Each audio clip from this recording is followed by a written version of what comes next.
Eid Special Sports Insight, sponsored by Clever, powered by Spa. দর্শক সবাইকে আমন্ত্রণ জানাচ্ছি 18 নিউজের ঈদ স্পেশাল স্পোর্টস ইনসাইডে, sponsor by Clemon and powered by spa. আজকের ঈদ আড্ডায় আমাদের সঙ্গে আছেন বাংলাদেশ জাতীয় ক্রিকেট দলের সাবেক তারকা ক্রিকেটার জাবেদ ওমর বেলিম। ভাই, আপনাকে স্বাগত 18 নিউজে, আর ঈদ মোবারক। ঈদ মোবারক, আপনাকেও ধন্যবাদ। সর্বপ্রথম যে প্রশ্নটা করতে চাই ভাইয়া, সেটা হচ্ছে ঈদের দিনটা আপনি কিভাবে কাটান? দেখেন, এখন একটু ডিফারেন্ট হয়ে গিয়েছে, যেহেতু যখন বাবা মা ছিল একসঙ্গে থাকতাম, তখন ভেরি ডিফারেন্ট ঈদ ছিল। বাট তার মধ্যে আমি হয়তো একটু চেষ্টা করতাম যে সবাই আমার বাসায় নাস্তা করবে।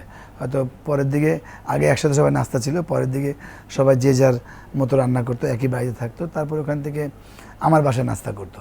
তো ওইটার থেকেও এখন চেঞ্জ হয়ে গেছে পরিস্থিতি, বাট স্টিল আমি ওটা কন্টিনিউ করি।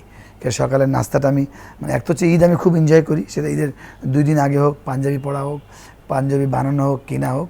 সাথে আমার ছেলে এখন জয়েন্ট হয়েছে নতুন, চাঁদ রাতের একটা প্রস্তুতি থাকে, চাঁদ রাতে থাকে। মোটামুটি মনে করি হয়তো 12টা 1টা ঘুমাই যাবো, কিন্তু কেমনে 3টা 4টা বেজেই যায়, মানে তেমন থাকে না। তারপরেও যেহেতু পুরান ঢাকায় তো হোসেন জালানে আমি থাকি, তো প্রতিটাই ধাপে ধাপে চেঞ্জ হয়েছে।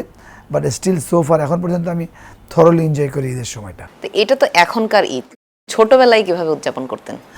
ছোটবেলায় যেমন এখন যেমন মানে মনে হয় না শার্ট কেনা হয় বা জুতা কেনা হয়, হয়তো স্যান্ডেল কেনা হয়, panjabi.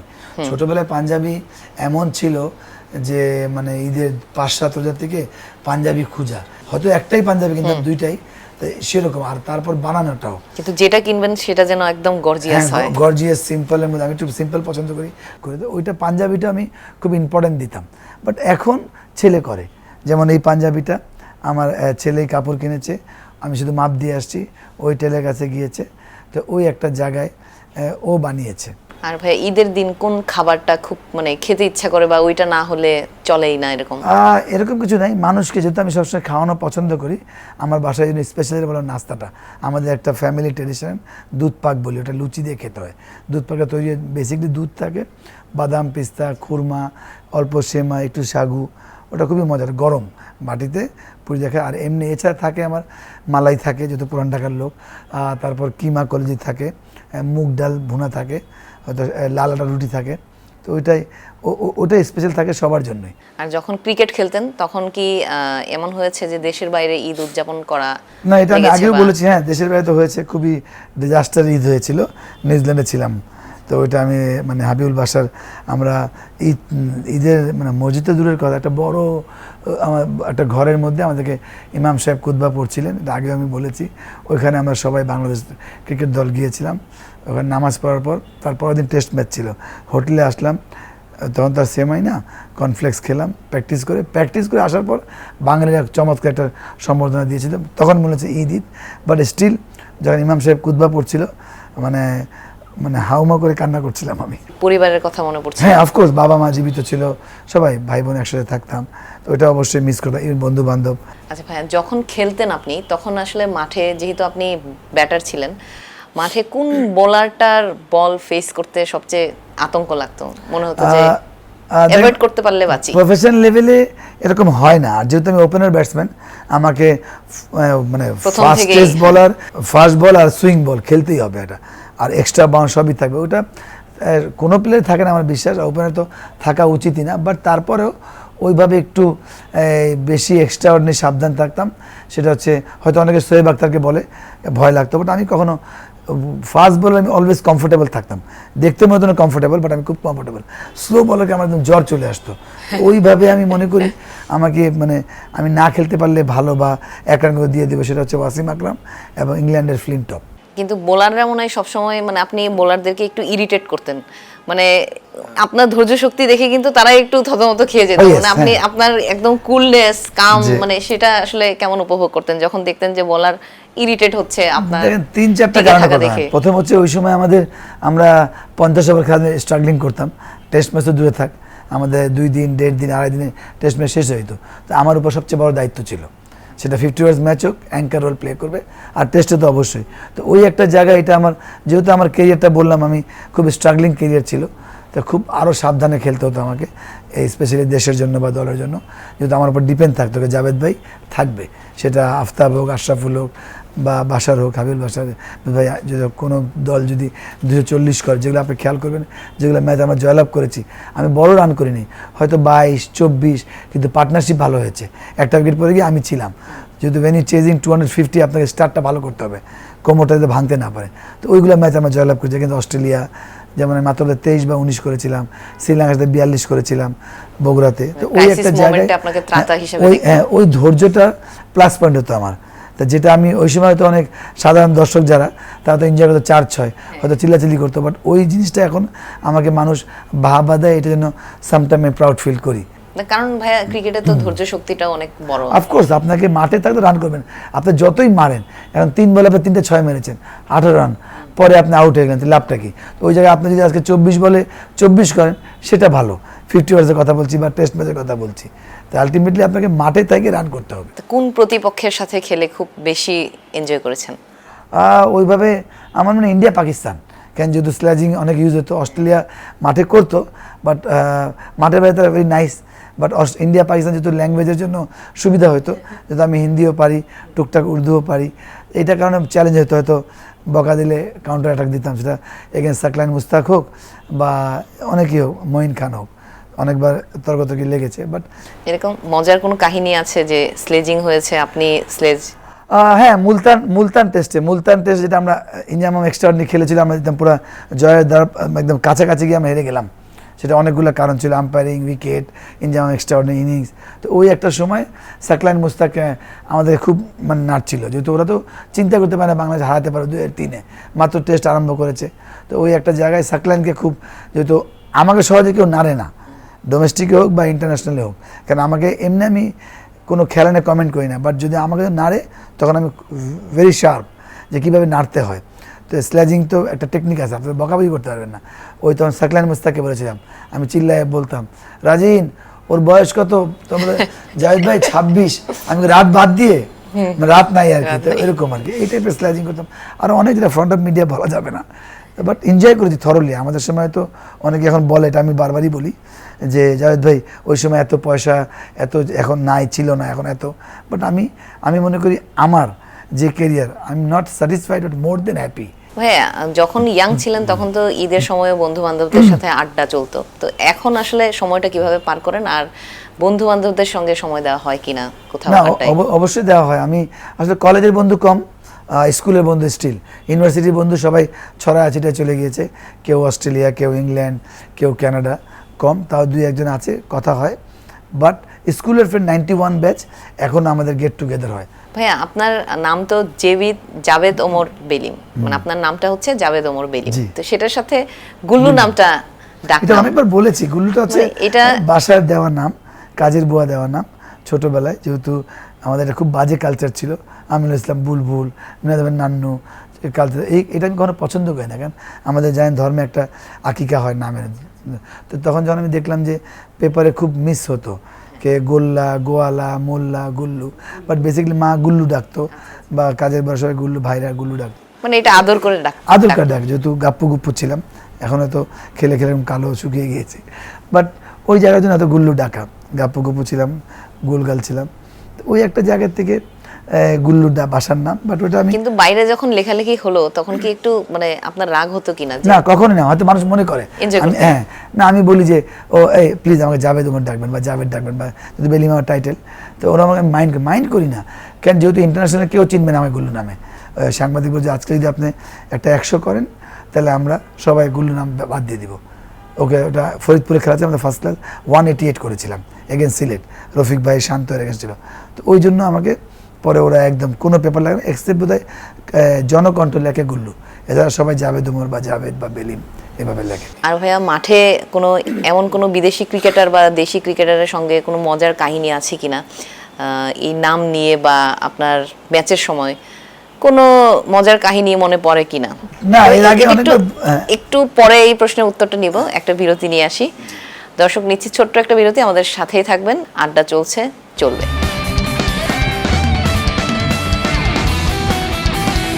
Eid Special Sports Insight, sponsored by Claiborne, powered by Spa. দর্শক আবারও ফিরে আসলাম এটি নিউজের ঈদ স্পেশাল স্পোর্টস ইনসাইটে sponsor by Clemon and powered by spa. আমাদের সঙ্গে রয়েছেন বাংলাদেশ জাতীয় ক্রিকেট দলের সাবেক তারকা ক্রিকেটার জাভেদ ওমর বেলিম। বেলিম ভাই, যেটা বলছিলাম আপনাকে যে মাঠে এমন কোনো স্মৃতি রয়েছে কিনা মজার, যেটা মনে পড়লে এখনো খুব আনন্দ দেয়?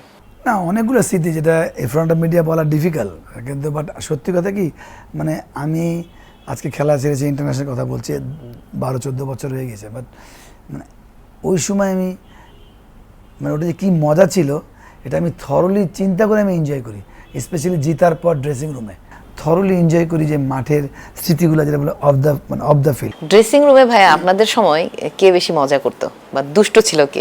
একদম এক number, top to bottom, Arthur ভাই নকল করা, নান্নু ভাইয়ের ব্যাটিং নকল করা, ওসমান ভাই আমাদের কোচ ছিল সদ্য, এখন উনি আছেন, ওইটা ওনার একটু নকল করা, তো ওইগুলো একদমই সব মিলিয়ে এটা তো ছিল। এছাড়াও কারো নাচ নকল করা, কারো হাঁটার স্টাইল, আমাদের একজন এক্স ফাস্ট বোলার ছিলেন জিএম নাসির প্রিন্স, ওনার বোলিং অ্যাকশন নকল করা, তো ওটা থরলি, মানে তখন তো আমরা বেবি সাইড ছিলাম, এটা 94-95 কথা বলছি। মানে ড্রেসিং রুমটা আপনি চাঙা করে রাখতেন? একদম একদম, ড্রেসিং রুম, মাঠের বাইরে। তারপর ধরেন আমাকে ফারুক আহমেদ, যে এখন বোর্ড প্রেসিডেন্ট, উনি ম্যানেজার ছিলেন 2007 ওয়ার্ল্ড কাপে, তো আমাকে ফুড অ্যান্ড বেভারেজ ম্যানেজার বলতো, কেন সব খাওয়া আয়োজন করা।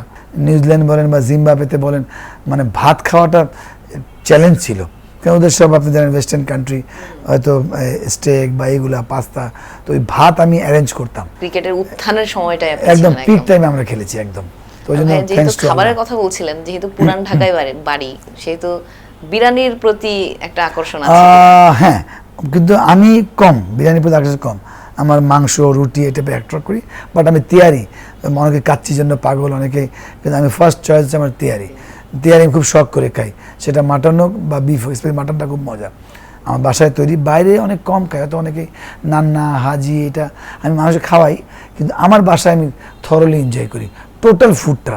যেমন বাসা সবসময় বলে আমি সহজে কোনো দাওয়াতে কম যাই, কিন্তু ওর বাসায় আমি দাওয়াতটা অ্যাটেন্ড করি, আশরাফুল আমার বাসায় খেয়ে খুব এনজয় করে। তো ওই একটা জায়গায় আমি খাওয়ানো যদি পছন্দ করি, সেটা ঈদে হোক ঈদ ছাড়া হোক, তো ওই একটা বিরিয়ানিটা যেটা বললেন আমি করি, ওকে পছন্দ করি, এর চেয়ে অন্য জিনিস বেশি পছন্দ করি। আর ক্রিকেটের বাইরে কোন খেলাটা বেশি দেখা হয়? দেখেন ফুটবল, ইভেন আমি হকি প্লেয়ার ছিলাম, হকি আমি খুব এনজয় করি, মানে এখন খেলি না, হকি এই হকি হচ্ছে মানে এটা আমার ড্রিম প্লেয়ার ছিল, এটা শাহবাজ, আমি জানি না আপনার নাম শুনেছি কিনা, পাকিস্তানি মানে হকির ম্যারাডোনা বলা হতো, ইতিহাসে এরকম প্লেয়ার আসে নাই, আমার মনে না আসবেও, স্পেশালি পাকিস্তান বা ওয়ার্ল্ড হকিতেও। তো ওর আমি বিগ ফ্যান ছিলাম, তো 2-3-4 বছর আমাদের হকি একটা আমাদের টুর্নামেন্ট হয়েছে, উনি গেস্ট হিসাবে আসছিলেন। আচ্ছা, তখন আমি ওনাকে, যেহেতু আমি প্রতিটা প্লেয়ার আমার বাসায় আসছে, সেটা ওয়াকার ইউনুস হোক, ওয়াসিম আকরাম হোক, টেন্ডুলকারকে খাওয়ানো পাঠানো হোক, বা কেনিয়ান প্লেয়ার হোক, জিম্বাবুয়ের প্লেয়ার হোক, তো ওই একটা জায়গায় ও আমার একটা ফ্রেন্ড কামাল, ও পুরান ঢাকায় হকি সুপারস্টার, ওকে বললাম যে আমি ওকে একদিন খাওয়াইতে চাই, শাহবাজ খান পরিচয় না, তুই বল, ও যদি বাসায় খাই তাহলে খুব ভালো, আর বাইরে খাইলে ওকে, ওই বাসায় খাবো। তো ও আমার বাসায় খাওয়া এত এনজয় করেছিল, পরের 5-6 দিন আমার সঙ্গে ছিল। এখনো তো সময় পাইলে মনে হয় খেলতে চলে যান? হ্যাঁ অবশ্যই, যেটা মাথা সাঁতারও বলেন বা টেবিল টেনিস বলেন বা ব্যাডমিন্টন বলেন, ফুটবল বলেন, এখনও থরলি এনজয় করি। যেমন আমার ছাদে আপনাদের গিয়েছেন, পুরো ব্যাডমিন্টন কোর্ট, এখানে ফুটবল খেলা হয়, ব্যাডমিন্টন হয়, ইভেন কি নাম ক্রিকেট খেলা হয় টেপ টেনিস বল দিয়ে। এমনি ভাই ক্রিকেটের কথা যদি বলি, মানে নিজেদের দেশ ছাড়া কোন দেশের ক্রিকেটটা বেশি এনজয় করেন, মানে কোন দেশের টিমটাকে খুব ভালো লাগে? দেখেন ওই সময় যখন আমরা খেলতামই না, একদম বাংলাদেশ টিম 90-র কথা বলছি, আর্লি 90s-এর, তখন হয়তো মানে ইন্ডিয়া পাকিস্তান, হয়তো পাকিস্তান করতাম, ইভেন ওয়েস্ট ইন্ডিজকে পছন্দ করতাম, সাউথ আফ্রিকাকে পছন্দ করতাম, খেলার পরে আর পছন্দ করতাম না, কেন একটু রেসিস্ট, খুব রুট তারা, 2-1-4 প্লেয়ার ছাড়া। বাট তারপর যখন আমি খেলা শুরু করলাম, তখন মানুষের জন্য পছন্দ করতাম, এখন আজহারউদ্দিনের জন্য ইন্ডিয়াকে সাপোর্ট করতাম বা গাঙ্গুলির জন্য, আবার পাকিস্তানকে সাঈদ আনোয়ার, ওয়াসিম আকরাম, সাকলানের জন্য পাকিস্তান সাপোর্ট করতাম, আবার ওয়েস্ট ইন্ডিজের গর্ডন গ্রিনিজ, ব্র্যান্ড লার্সনের পরিচয়, ওই জন্য খেলতাম। আজকে নিউজিল্যান্ডের কাছে ওয়েস্ট ইন্ডিজ জিতুক।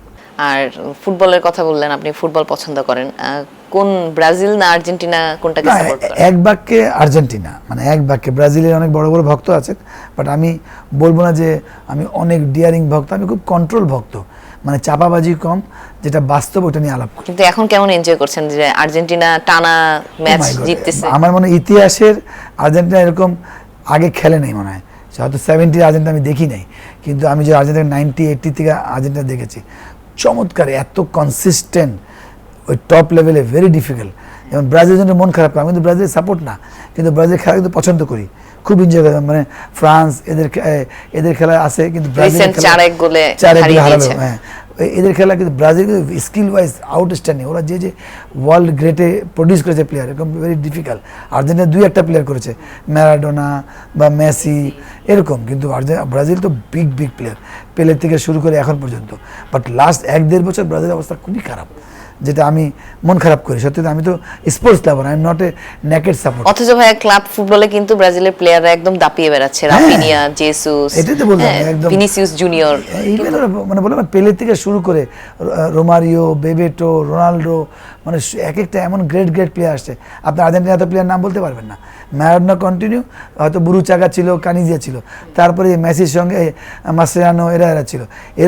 এখন যেটা হচ্ছে পল, এরা এমন কিছু প্লেয়ার পাইছে যেটা ভেরি মাচ কনসিস্টেন্ট স্ট্রং, যেটা স্কিলও মেসি করছে, আর ওরা স্ট্রং রাফ অ্যান্ড টাফ খেলছে।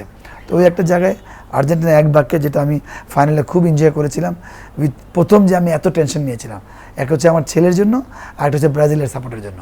কারণ আমার ছাদে আমরা একদম বড় স্ক্রিনে খেলা দেখছিলাম, আমার ছেলের 2 গোল খেয়ে গেলে যখন আবার আর্জেন্টিনা, আমার ছেলে এতটুকু মুখে মারলা আজকে আমার ছেলের জন্য, আর মেসির জন্য, আর ব্রাজিলের সাপোর্টার, মানে ফ্রান্স গোল দিচ্ছে, ওরা লাফাচ্ছে। আমি জানি না, আমার সম্পর্কে ভাতিজা ভাইগনা হয়, আমি ওরা বললাম প্লিজ এরকম করে। তারপর জিতার পর আমার মতো লোক, আমি এত এক্সাইটেড হই না, জার্সি খুলে একদম ওদের উপর লাভ, সবাই ওখানে আমার সব কাজিনরা, মেয়েরা ছিল, তো ওইটা আমি খুব এনজয় করেছিলাম। ইদানিংকালে একটা বঞ্চিত শিশুদের জন্য একটা উদ্যোগও নিয়েছেন, জাভেদ ওমর বেলিম ইনিশিয়েটিভ, মানে এটার কাজটা যদি একটু ব্যাখ্যা করতেন। প্রথমত দেখেন, আমি স্পোর্টস লাভার, শুধু ক্রিকেট না, আমি টেবিল টেনিস প্লেয়ার উপরে ডেকেছিলাম, বাচ্চাদেরকে আমি একটা পার্টি দিয়েছিলাম, বা সাঁতারুদেরকে বা এরকম। তো ক্রিকেটটা আমি, সবাই কিন্তু প্লেয়ার হতে চায়, এখন 18 লাখ মানুষ, মাত্র প্লেয়ার হচ্ছে কত, 200-500। আমি চাই যে স্কুলের বাচ্চারা, হয়তো আমি শিশু পরিবার আছে, আমরা এখনও যাইনি, বা প্রাইমারি স্কুলে, যেমন আমরা 2টা মানিকগঞ্জ স্কুল কভার করেছি, তো ওই জায়গায় বাচ্চারা কোথায় খেলবে, মাঠ আছে কিন্তু কী দিয়ে খেলবে, কারণ ফুটবলটা মাঠ একটু কস্টলি, তো ক্রিকেট তো একটা ব্যাট দেই আমি, 6টা বল দেই, টেনিস বল, টেপ টেনিস, 2টা স্টাম্প সেট, কিপিং গ্লাভস দেই, ওরা খেলবে। মানে আন্ডার প্রিভিলেজ যারা বাচ্চা, ছেলে হোক মেয়ে হোক, ওই যে 7-8 না 4-5 বাচ্চারাই, তো তাদেরকে দিয়ে তারা এক তো হচ্ছে খুব খুশি, তারা তাদের বিকাশের জন্য বলেন, মানসিক ইসের জন্য বলেন, ওটা নিয়ে আমরা কাজ করবো। গিয়ে দিবে, হয়তো একাডেমিতে 2,000 টাকা বেতন দেওয়া লাগে, 10,000 টাকা ভর্তি, ওরা কোনো না, এটা আমারই উদ্যোগে, আমার কোম্পানি প্লাস্টিসিটি, মিজান ভাইও আছেন, তো আমরা কোম্পানি আমাকে হেল্প করে, আমার কিছু টাকা, ওনার টাকা দিয়ে আমরা কাজ করি। এবার বই মেলায় আমি সুসাইড নিয়ে একটা বই উদ্বোধন করেছিলাম, আমাদের ইউনিভার্সিটির ছোটো ভাই, উনি আমাকে চিফ গেস্ট করে উদ্বোধন করেছিলাম। তো ওই বাচ্চাদেরকে নিয়ে আমরা কাজ করব, সাইকোলজি, বাচ্চাদের মেন্টাল হেলথ নিয়ে, ফলোড বাই আমাদের ক্রিকেট নিয়ে। খুবই ভালো উদ্যোগ ভাইয়া। আপনার সাথে একটা মজার খেলা খেলতে চাই, এটাতে এক কথায় প্রশ্নের উত্তর দিতে হবে, একদম শর্টলি। আমি কয়েকজন প্লেয়ারের নাম বলবো, সেই প্লেয়ারের নাম শুনে আপনার মাথায় প্রথম যে কথাটা ভাসবে সেটা আপনি বলবেন। সচিন টেন্ডুলকার। ইনস্টিটিউট, পুরো একটা পরিপূর্ণ একটা মানে university. Mashrafe bin Mortaza. Front of media, very good talker. Tamim Iqbal. Dashing player. Muttiah Muralitharan. Threat bowler. Mustafizur Rahman. Brilliant cutter. Shakib Al Hasan. Champion. Mahendra Singh Dhoni. Mister cool followed by champion. এটা খুবই ভালো ছিল। ব্রেটলি। Sober speed bowler. আচ্ছা, Shahid Afridi. Entertainment. Virat Kohli. Hard worker, quality. আচ্ছা, মেসি না Ronaldo? Of course Messi. Thank you ভাইয়া, আমাদেরকে সময় দেওয়ার জন্য অনেক ধন্যবাদ আপনাকে। দর্শক, আমরা আজকে 18 নিউজের Eid special sports insight, sponsored by Clemon and powered by স্পা এখানেই শেষ করছি। দেখা হবে নতুন কোনো গেস্টের সাথে আগামী পর্বে। সবাই ভালো থাকবেন, ধন্যবাদ।